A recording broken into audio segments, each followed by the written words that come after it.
Micellar water ফেসটাকে বেশি clean করবে নাকি ক্লিনজিং অয়েল ফেসটাকে বেশি ক্লিন করবে? এটার মধ্যে কোনটা বেশি ফেস ক্লিন করবে এটা না খুঁজে তোমাদের খোঁজা উচিত দুইটার মধ্যে কোনটা তোমাদের ফেসে স্যুট করবে। যাদের sensitive skin, irritated skin or fungal acne prawn skin, তাদের ক্ষেত্রে ক্লিনজিং অয়েল একদমই স্যুট করবে না।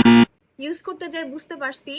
আমি যখন ফার্স্টে 1-2 মাস এটা ইউজ করি, ফার্স্টে আমার ফেসটা খুবই সুন্দর ক্লিন হইতো, মনে হতো যে স্কিনটা একটু ভালো হচ্ছে, বেটার লাগতেছে ফেস। বাট আস্তে আস্তে আমার ফেসে ব্রেকআউটস হতে স্টার্ট করে, অনেক অ্যাকনে হয়, অনেক ফেস অনেক ইরিটেটেড হয়ে থাকে।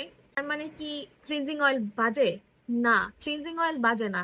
ক্লিনজিং অয়েলটা এই টাইপের স্কিনের জন্য সুইটেবল না। 1004 এর এই ক্লিনজিং অয়েলদের মধ্যে বেস্ট।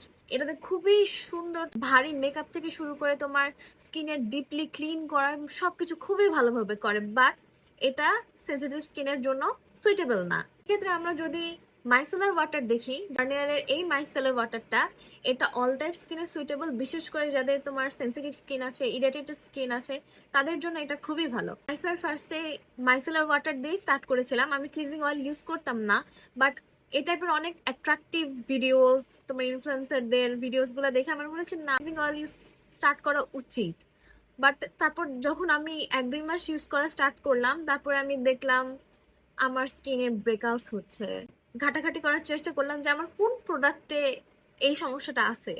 তারপর আমি খেয়াল করলাম, ও না, আমার ক্লিনজিং অয়েলটা আমার ফেসে স্যুট হচ্ছে না। তারপর থেকে যখন আমি মাইসেলার ওয়াটারে আবার ব্যাক করলাম, তারপর থেকে আলহামদুলিল্লাহ আমার স্কিনটা মোটামুটি কাম হয়েছে, আগের মতো অবস্থাতে চলে আসছে, রেগুলার ওরকম একনি বের হয় না। সো এটা আমার ফেসে ঠিক মতো স্যুট করে।